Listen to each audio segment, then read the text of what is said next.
Aming pag-aaral sa mga hayop kung sila ay tumatawa o nakakaya ba nilang tumawa at hanggang ngayon wala pa mga conclusive evidences, it seems like mga tao lang talaga ang merong ganitong uri ng regalo mula sa Diyos. At napakalaking ministry po ang magpatawa.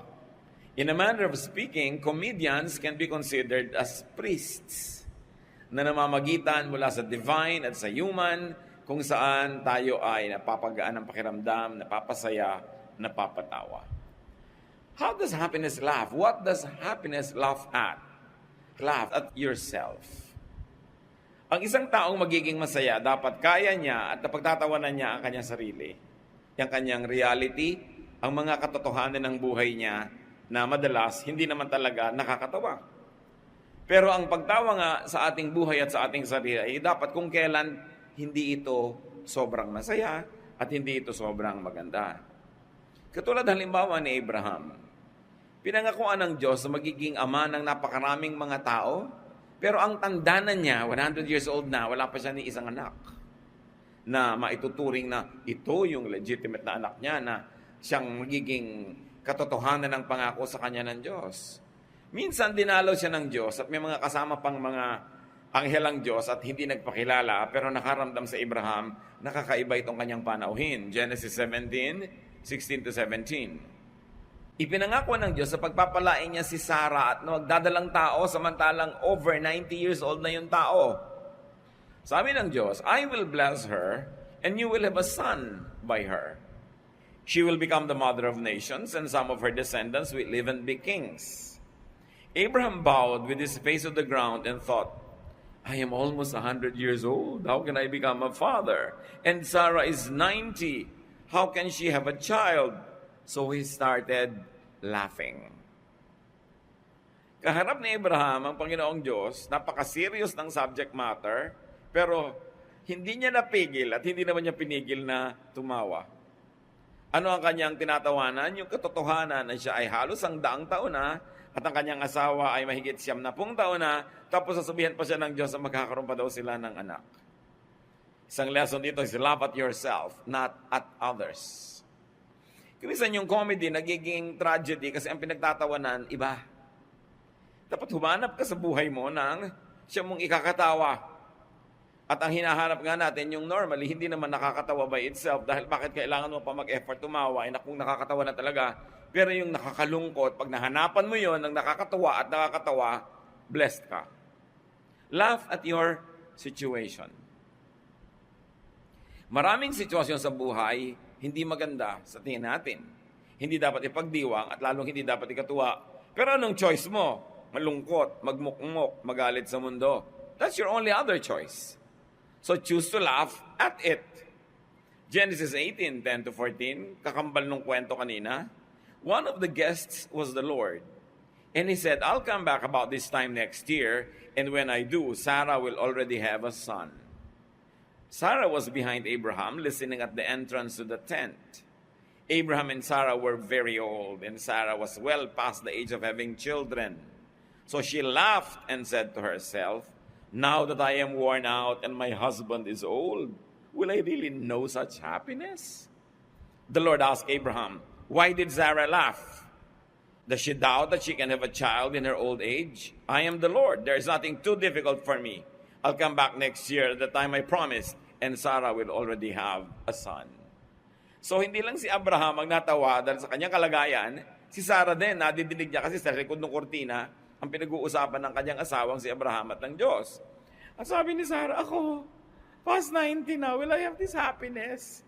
Siguro hindi lang yung pagkakaroon ng anak ang kanyang pinagtatawanan, kundi mismo yung capacity nilang dalawa para magtalik at magkaroon pa ng anak pa. So niya, tanda-tanda na ng asawa ko. And she found it something to laugh at. Not something to sneer at or to deride God about, pero nakakita siya ng humor, nakakita siya ng biro. At sa katotohanan, ang Diyos, pagka binasa niyo between the lines, very humorous. Halimbawa, ang Panginoong Jesus, sabi niya, pakainin niyo mga tao, libo-libo. Sabi, wala po tayong papakain. Bago mo tayo ng paraan. Sabi ko, kailangan pakainin ng mga tao. So, nung ang Panginoon naghimala, no? 'Di ba? Tatlong konting tinapay, konting isda, pinaghati-hati. Ilan ang natirang mga tira, yung mga pispis. 12 basket nung nakolekta. 12 disciples, tigi-tigi sa siguro sila ng basket na bit-bit ng mga tira. Dahil sabi nila, wala tayong ipapakain. Para ngayon, makita nila the humor of the situation, ang dami namang sobra, at sila ngayon ang nahirapang magbuhat. Pag tinignan ninyo yung mga dealings ng Lord, marami humorous. Kadalasan lang, pag binabasa natin yung Bible, parang dan, yung ang banal-banal ng reaction mo, nawawala talaga yung humor. Pero try to read the Bible with an eye for humor and you will find lots of jokes. So laugh at your situation, not at other people's situation. Anong ibig sabihin dito ng laughter ni Sarah at ni Abraham? It's acceptance of or resignation to a harsh reality. Natanggap na nila na hindi na sila magkakaanak, natanggap na nila na matanda na sila, hindi na matutupad yung pangako sa kanila ng Diyos, kaya sila natawa. Kasi pag natatanggap na natin with resignation, yung mga mapapait, nawawala yung bitterness at galit natin laban doon, nagsisimula tayong mabless. Hindi lagi mong nire-resist. When you're always resisting ang nagaganap sa iyong buhay, yung tinatawag nilang kapalaran, lagi kang nagagalit sa nangyayari sa iyo, hindi ka magiging handa to see the humor in life, and you will probably not be ready to accept and receive the blessing. The laughter here means a capacity for happiness in spite of the impossibility or the seeming impossibility of the promise, in spite of their situation, natawa sila. Kaya pa rin nilang tumawa. Hindi sila galit sa mundo. And the laughter here means a conditioning of oneself to be happy or at least to be cheerful. If you cannot be happy, you can at least be cheerful. Magkaiba naman yun eh. Hindi yung unhappy ka na nga, tapos grumpy ka pa, at pagtapos yung nakasimangot ka pa, galit ka pa sa mundo, kahit tuloy may nakakatawa, hindi ka natatawa. Dahil hinanda mo na yung sarili mo na huwag matawa, kaya nagagalit ka pa sa natatawa. Laugh at your life. Life at the seasons of your life.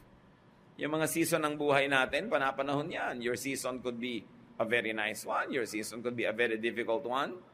Ecclesiastes 3:1-4, everything on earth has its own time and its own season. There's a time for birth and death, planting and reaping, for killing and healing, destroying and building, for crying and laughing, weeping and dancing. Nothing is permanent. Pagka masaya ka, magsaya ka. Dahil hindi naman laging masaya ang buhay. Ngayon, pag hindi ka magsaya ka rin. Dahil alam mong hindi permanent yung unhappiness mo, mapapalitan din yun, sasaya ka rin. Now, if you want to be sad, nung masaya ka na, sad ka pa rin dahil sa muna ko, ang kasunod nito, sadness. So, habang masaya ka, dapat fast forward mo na yung sadness mo. Tapos, nung sad ka pa rin, hindi ka rin kahit kailan sasaya. It's a matter of choice. Nasa choice mo yan. Merong ikinalulungkot na wala silang kabiyak, meron may ikinalulungkot na meron silang kabiyak. Pwede mo nang ikasaya na wala dahil may advantage yun, pero mo ikasayang meron, it's your decision. Nothing is permanent. Change is always happening. So watch for changes and the relief that transitions bring. Lahat ng pagbabago, may ibinibigay na relief yan.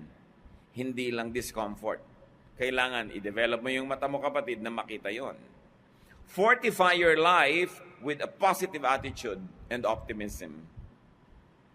Paano mo nalalagyan ng pader ang buhay mo para mailigtas ka sa mga lungkot nito? Doon mag-develop ka ng optimism. Yung ang nakikita mo, positive. Yung proverbial kasabihan that some people see a glass half empty.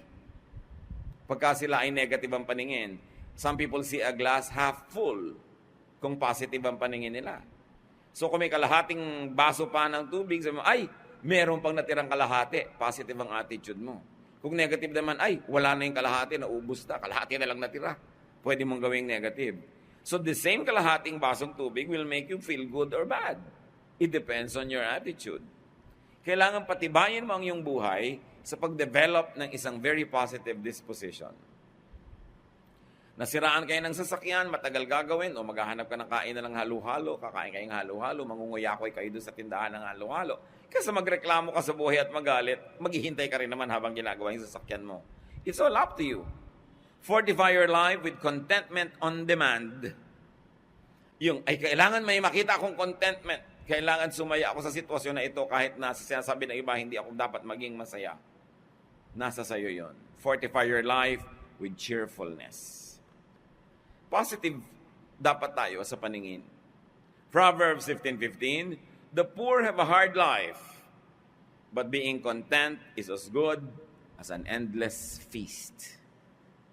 So, yung totoo, mahirap ang buhay ng mga mahirap kasi mahirap maghanap buhay ng konti yung kinikita mo sa sobrang pagod.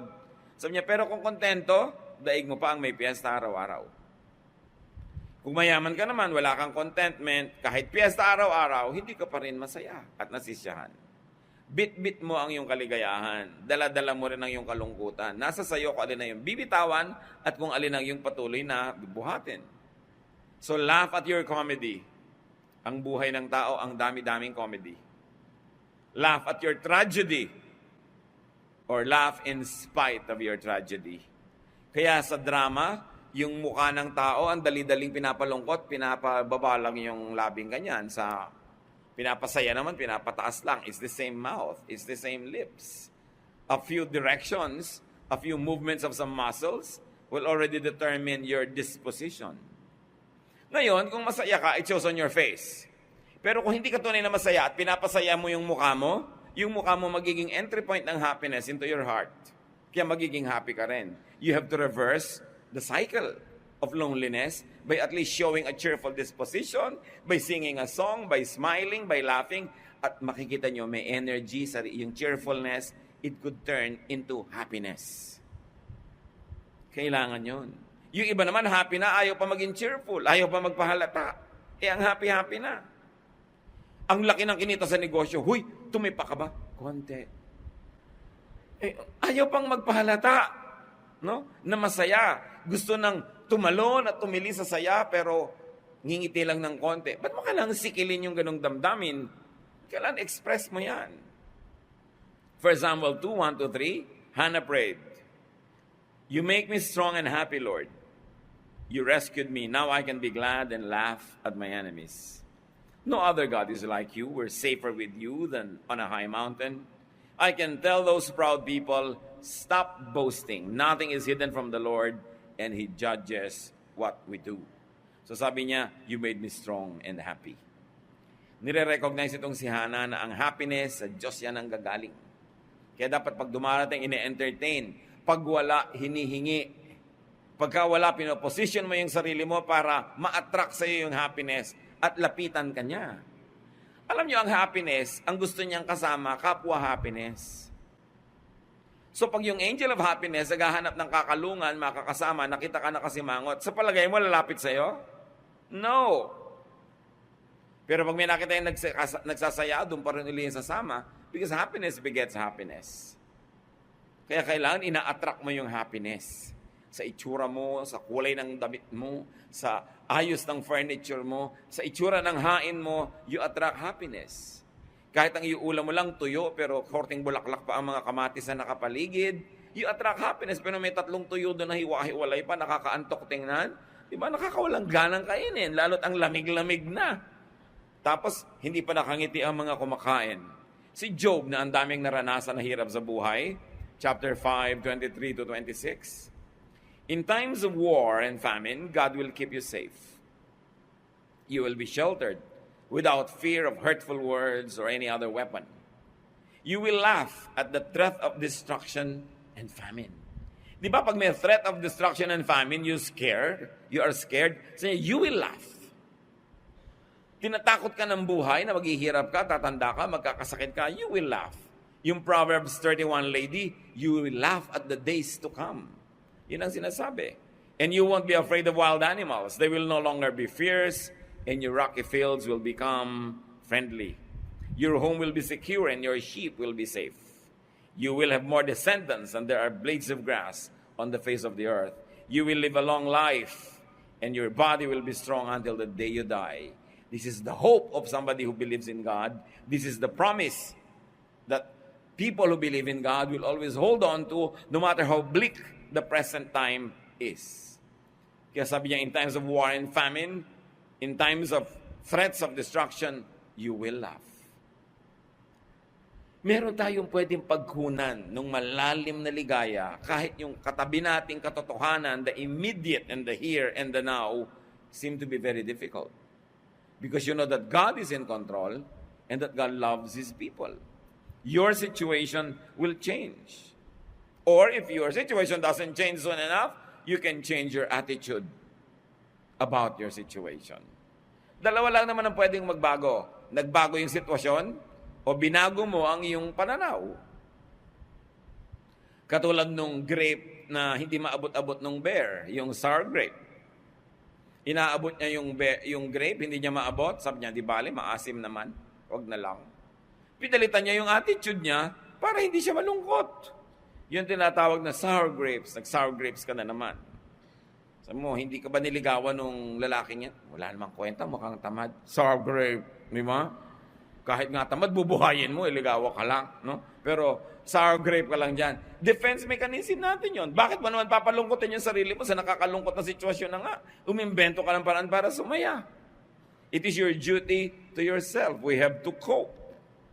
At mga kapatid, yung mga ibang tao, yung mga coping mechanisms nila, huwag nating maliitin, huwag nating masamain when people are just trying to cope. Kung minsan may nagtatawa na ang lakas, naiinis agad yung mga manang. Iirapan agad yung nagtatawa na ng malakas. Ano man ang malay mo, 30 araw na siyang umiiyak, ngayon lang siya gumawa ng kaligayahan, o kaya umiimbento kahit hindi totoo para lapitan man lang siya ng kaligayahan, siya ay naglalagay ng pain, tumatawa siya, tapos magagalit ka pa sa kanya. Meron pa nga na isang babae na kung magbihis talaga, hindi mo malaman kung planet man o kung clown o anghel, no?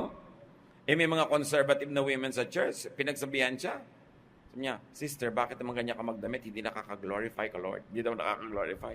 Alam niya, sabi ng kapatid natin na yon, ito na lang ang kaligayahan kong natitira sa buhay. Kung alam niyo lang pinagdaanan kong pait at hirap, dito na lang ako sumasaya, papakialaman niyo pa ako. So mula noon, hindi na siya dinudge. Basta naman hindi malaswa yung damit mo, yung iba naman kasi pati pananamit ng kapwa, pinapakialaman.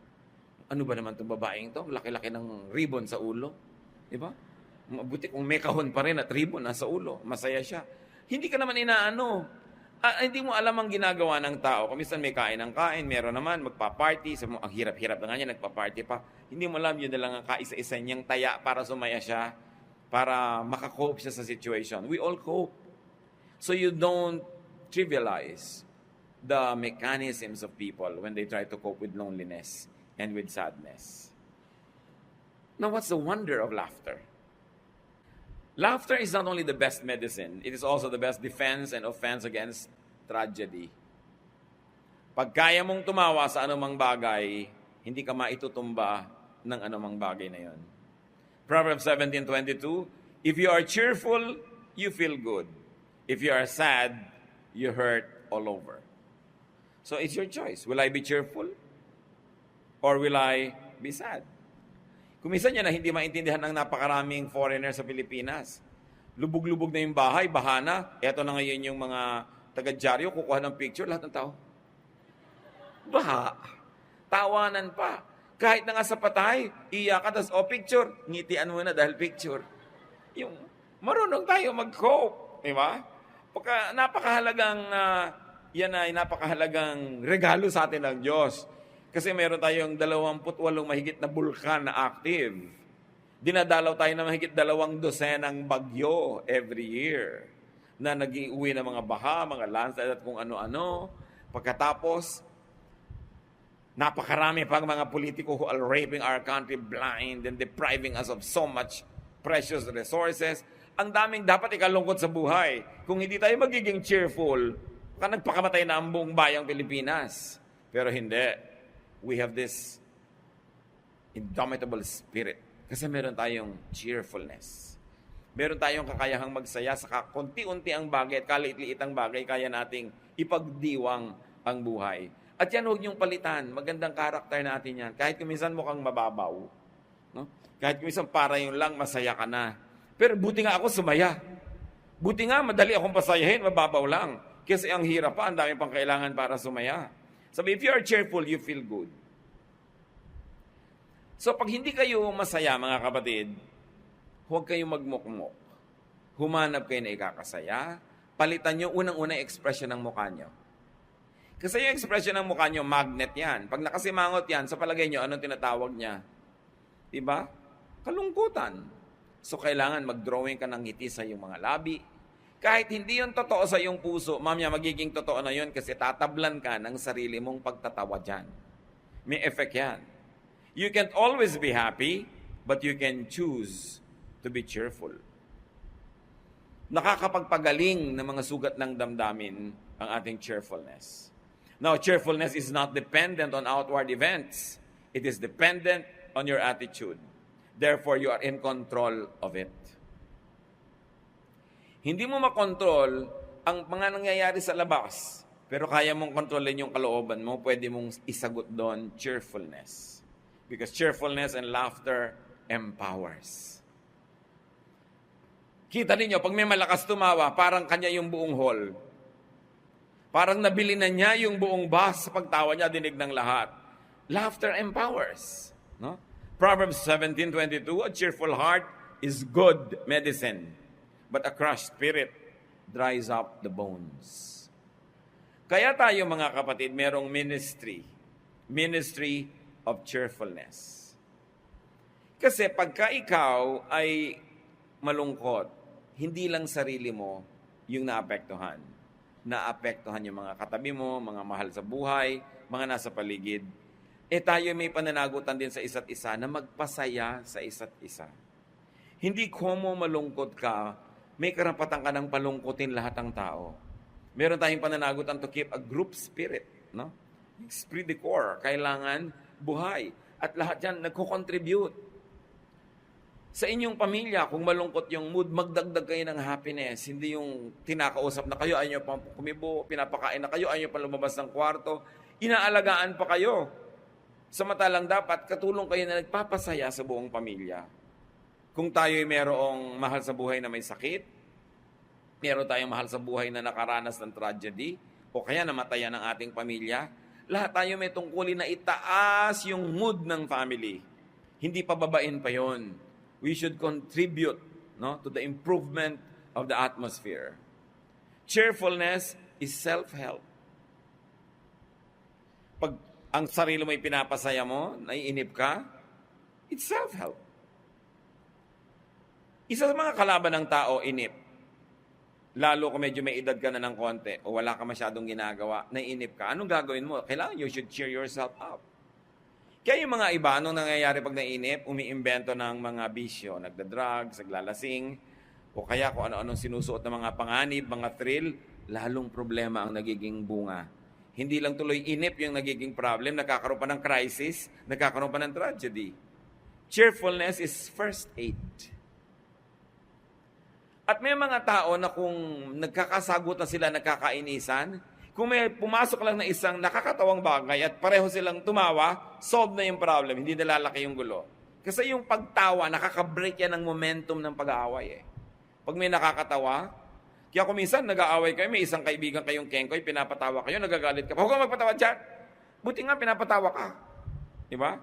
At kung kaya mong tumawa, tawanan mo. Kung hindi, imbentohan mo ng tawa. Masisira yung atmosphere of gloom at maaaring napakalaking pag-away ang hindi matutuloy dahil lang nagtawanan kayo. Cheerfulness is surgery. It can take off a part of your life that is undesirable or that is horrible. Pagka nagkaroon kayo ng katuwaan, cheerfulness is antidote. Kasi pag marami kang naipon na happiness and cheer in your life, kayang-kaya mong tumanggap ng mga hirap dahil maraming nakadeposit na positive, maraming mang ma-withdraw na negative, ang natira pa rin maraming positive. So cheerfulness is defense and offense. It is a powerful survival mechanism. Kaya pag may tawa ng tawa, huwag yung pigilin. Huwag yung lagi yung sinisikil yung tawa ng tawa. Dahil musika, sa tenga natin yung laughter. Nakakahawa nga yan yung tawa. Subukan ninyo, maglagay kayo sa iPad nyo, kaya maglagay kayo sa recorder, maglagay kayo sa computer nyo ng mga tawa. Yung talagang tawang parang gumugulong sa sahig yung tumatawa. Makinig ka lang, natatawa ka na rin. Lagyan nyo kaya ng panaghoy. Ang i-recording nyo yung mga iyak. Hindi nyo, may talab din sa inyo yan. Pinipili nyo kung anong dinidinig. Pinipili nyo kung anong pinapapasok sa tenga kasi pagpasok sa tenga, pumapasok sa brain. Pagkapasok dyan, brain na eh. Kaya inaabangan nyo kung ano ang magandang pwedeng papasukin at makaka-effect sa inyo. Psalm 35, 27 to 28, let all who want to win be happy and joyful. From now on, let them say, the Lord is wonderful. God is glad when all goes well for His servant. Then I will shout all day, praise the Lord God, He did what was right. Pero ang mahalaga dyan yung sinasabi, if you want to win, be happy, be joyful. Yung palang premyo na. So find the bright, light, funny side of things. Lahat ng bagay has at least two sides. Gusto nyo mag-enroll, hindi kayo naka-enroll. May funny side din yun. Mag-e-exam kayo sa board, hindi kayo pumasa. May funny side din yun. There is also something that could be cheerful about kung hahanapin nyo lang. Laging at least two sides yan. So dapat ang hinahanap nyo yung magpapasaya, hindi yung magpapalungkot. Proverbs 15:30, a friendly smile makes you happy, and good news makes you feel strong. So minister with your smile and with your cheerfulness. A friendly smile daw makes you happy. Tama naman. So why don't you make others happy by smiling? Hindi yung lumalapit pa lang sa'yo, may sasabihin sana ako sa'yo, ano? Di ba? A friendly smile makes people happy. Pwede ba sabihin, ano? Pwede mo naman sabihin, alam mo, kinakalungkot ko, hindi ko mabibigay ang gusto mo, pero nakangiti ka pa rin. Pero yung pang-discourage mo, baka kautangan, baka kahingan, baka kaabalahin, para kaagad tigre. Bakit? That is not ministering to others. Especially to people close to you. Sa takot natin kumisang maabala, sa takot nating maistorbo, mautangan, mahingan, malugi, ganun na yung mukha natin, mukhang pusang galit. Pero hindi yun ang hinihingi sa atin ng Biblia. You minister with your face. That when you let your face shine on people, they find a good reason, if not to be happy, at least to be cheerful. It is a ministry. Kahit anong oras, yung mukha natin, yung expression natin, either pinapagamit natin sa Diyos o kay Satanas. That we lift people up or we make them feel low and bad. Kumisan just to preserve our turf. So, minister with your smile. It's a ministry. Minister with your cheerfulness. And benefit from other people's laughter. Ang hirap kuminsan, nakasakay ka sa jeepney, may nagtatawanan, nakakatawa talaga, pero pigil na pigil ka. Huwag ka na magpigil, makitawa ka na, makipaghampasan ka pa sa kanila. Di ba? Kasali ka na agad sa kwentuhan. Yung biruin mo, nakikinig ka lang na ministeran ka, pero kuminsan may nadidinig ka, di ba? Nade-depress ka. Kasi yung balita nila. So, nakaka-minister tayo sa mga tao, we make them feel good or we make them feel bad. Lahat ng pwedeng sumali ka sa kaligayahan, makisali. Huwag yung masyadong hard to get, masyadong conservative, masyadong pa-image, masyadong hindi ma-rich. Kasi at the end of the day, you'll be sad. Or at least you will not be happy. Psalm 16, 10 to 11. I am your chosen one. You won't leave me in the grave or let my body decay. You have shown me the path of life, and you make me glad by being near to me. Sitting at your right side, I will always be joyful. So ang tinutukoy dito, yung presence ng Amang Diyos. So sinasabi, katabi lang kita, kasama lang kita, masaya na ako. Hindi ba lagi naman talaga natin kasama ang Diyos? Wala ka naman pwedeng puntahan na wala doon ng Diyos. So wala kang dahilan para mawalan ng reason to be joyful about. Because you are in the presence of God, no matter what the situation.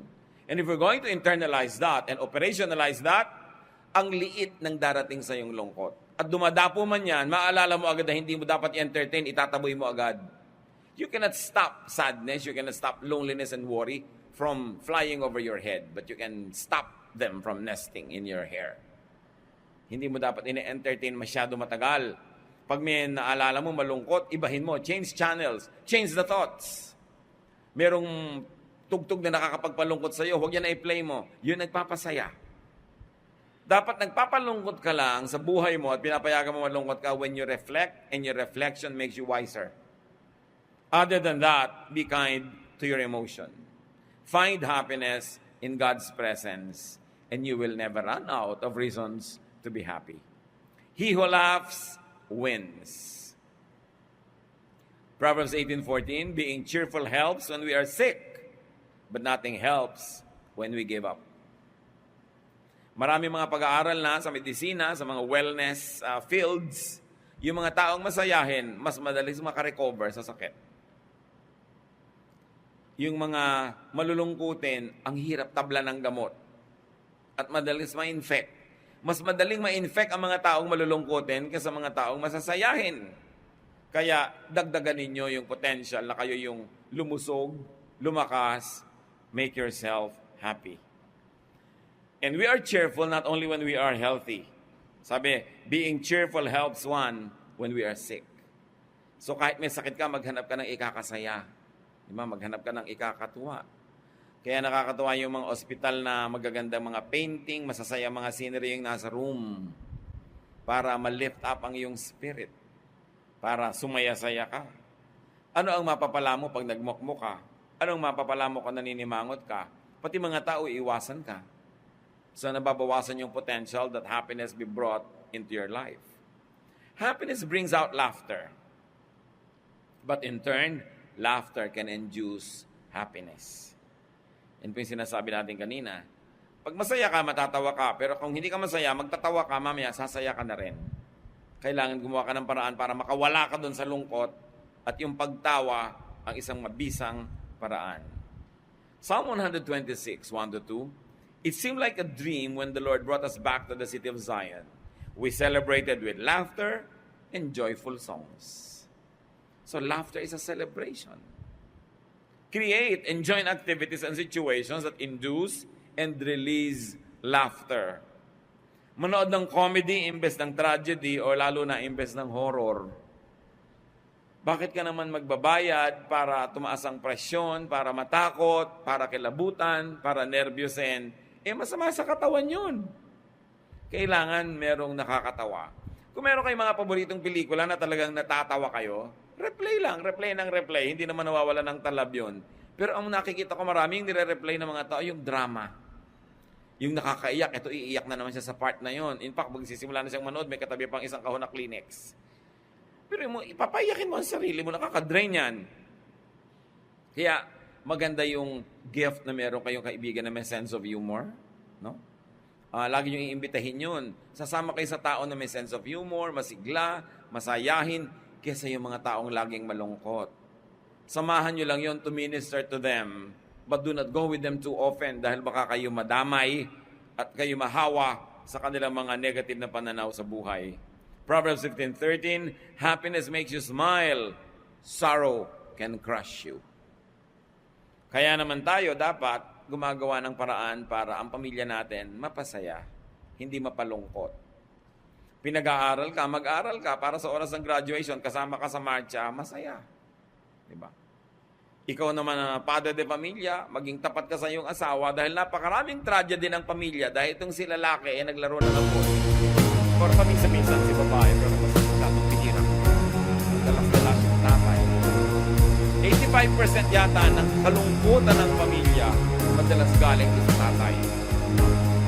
Dahil sa minsan na yun ng babae, nagkaroon ng mga problema kung ano, may nag-wisyo. Ngayon, kung anak ba yung problema rin, pero mga 30-40% ng yan. At mag-asawa, kahit anong problema, kaya nilang harapin habang hindi pa yung asawa ang problema.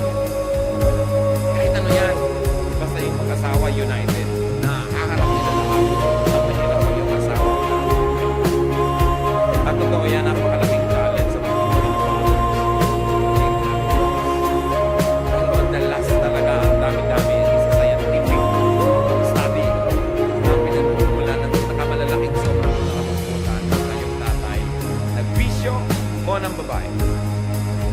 Yun lang naman kung yung walang hanap buhay, walang maipakain sa pamilya, nagagawa niya ng paraan diba? Pero ang mahirap yung talagang nagtataksil sa asawa, ang laking problema dinadala niyan, and you torture one another. So you have a ministry to one another, maging tapat ka sa iyong asawa, maging tapat ka sa iyong magulang, huwag kang magloko sa iyong mga pag-aaral, babae ka, huwag ka munang magpakalat-kalat kung saan-saan and reserve your pregnancy after marriage. Hindi ang aga-aga nangyayari, nahihirapan yung buong kamag-anak mo. Lahat tayo may pananagutan sa isa't isa. At meron tayong kontribusyon dapat na kaligayahan sa pamilya, sa community, sa bansa. Hindi ang kontribusyon natin, kalungkutan nila, pag-aalala, pamamroblema, kahihiyan. Dapat siniserious natin that we must be positive contributors to our families. Happiness is a gift from the outside. Cheerfulness is an attitude from within. So kung wala ka ng gift from the outside, begin from within you. Kasi kaya mo yun to be cheerful. Happiness you receive, cheerfulness you create.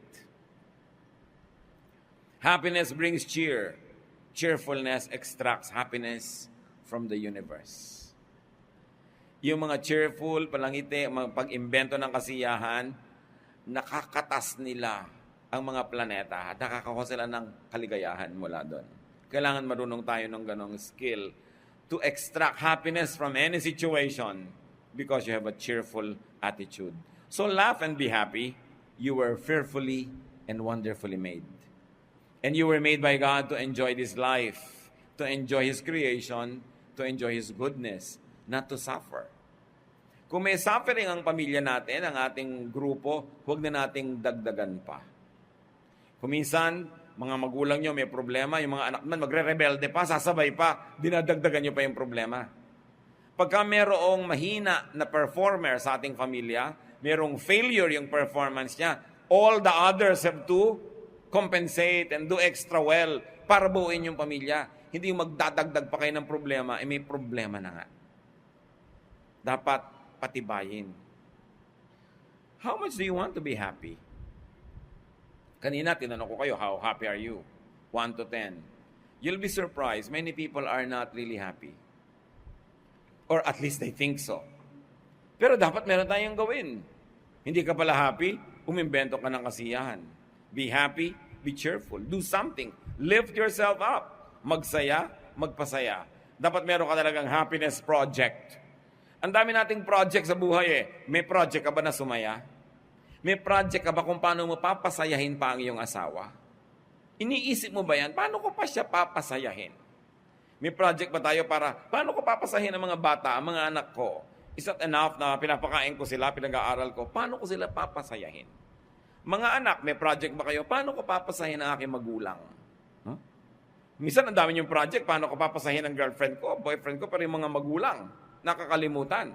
Kailangan, paano ko papasayahin ang parents? At eto pa, mga kapatid, paano natin papasayahin yung mga grandparents, yung mga lolo't lola? Mga nabiyuda, wala nang masyado ka-partner sa buhay, paano natin sila lalong paparamdamin na welcome sila at kasama sila at hindi sila nag-iisa?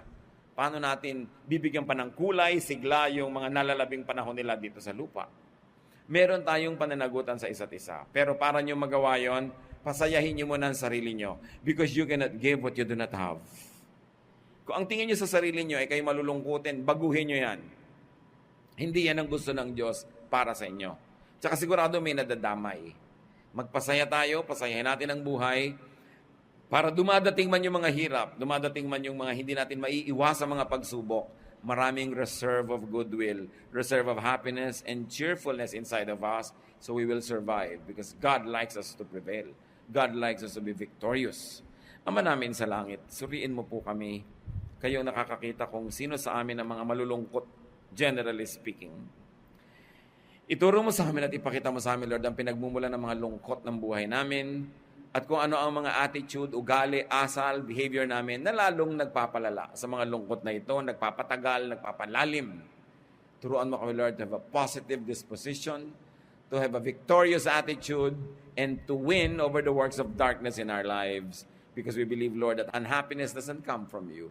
Sadness, sorrow doesn't come from you.